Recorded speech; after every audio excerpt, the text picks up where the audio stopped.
Halima Abubakar, they say thief pikin, a bit thief another person pikin picture. Which one will come believe for his side? How now see my people? Let's find out. Hello, my wonderful kings and queens. Welcome back again to my channel. If today now your first time when they come across my channel, my name is Lady G. Abeg, don't forget to subscribe if you don't watch this video finish, and don't forget to click the notification bell so that you dey get updates anytime when I just upload new video. Now you will be the first person when we just get message for your phone. Yes, the matter when I bring home today now about Halima Abubakar, our Nollywood actress. That one our picture in case of some people when you don't know her. Many people know her because she be actress for Nigeria. So the matter when they grana be say on the 3rd of this month, now she come post some picture for her handle for Instagram, Twitter and other places. Come talk say she don't born, she don't put to bed. So the picture when she put now, she not just put the full picture of the pikin when he born. He just put only one small baby when be say he hold mama finger. And when I was saying on the picture now he did there. She give her reason waiting make her be like say now only that picture now she put at that moment. So less than 24 hours when she post that picture, another woman from America come write her message when he still get pikin. Come talk say that picture say in Siam, and that picture when Halima Abubakar put for her handle say na her own, say na her pikin finger be that, say na she get and say Halima Abubakar they try to thief pikin or they thief pikin picture. I don't know. So Halima Abubakar now he no follow argue the something, he no claim right or anything, but he come tell and say in dey sorry. He not do intentionally say because he want thief your pikin or he get mind to use your pikin picture do anything.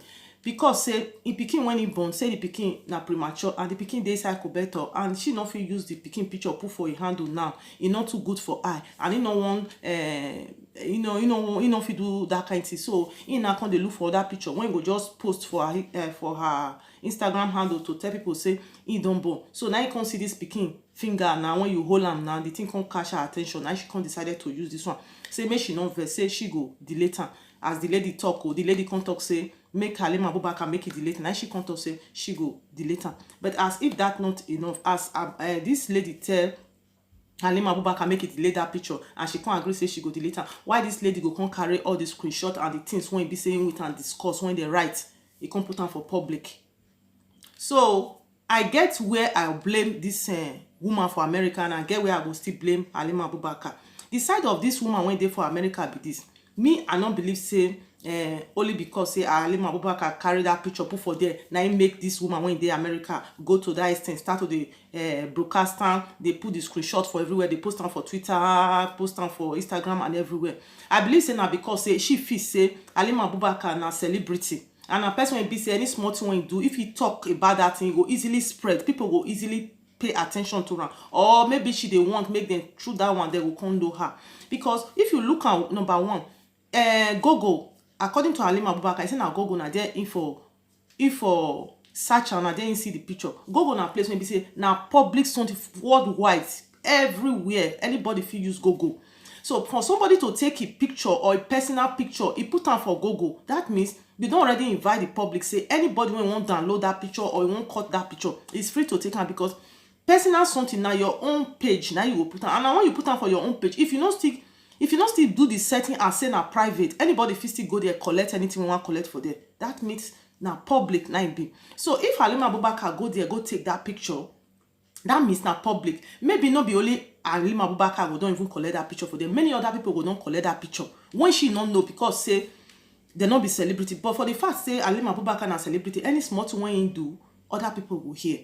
So as that as Halima talk say she don't cancel her, and she go put she don't cancel the something come on for her page, say she dey sorry, she go put the matter for ground. That is the American woman. Then she go move on, not be to carry the screenshot come put am for Instagram page, put am for WhatsApp, put am for Twitter, everything, make the thing they exaggerate the something again.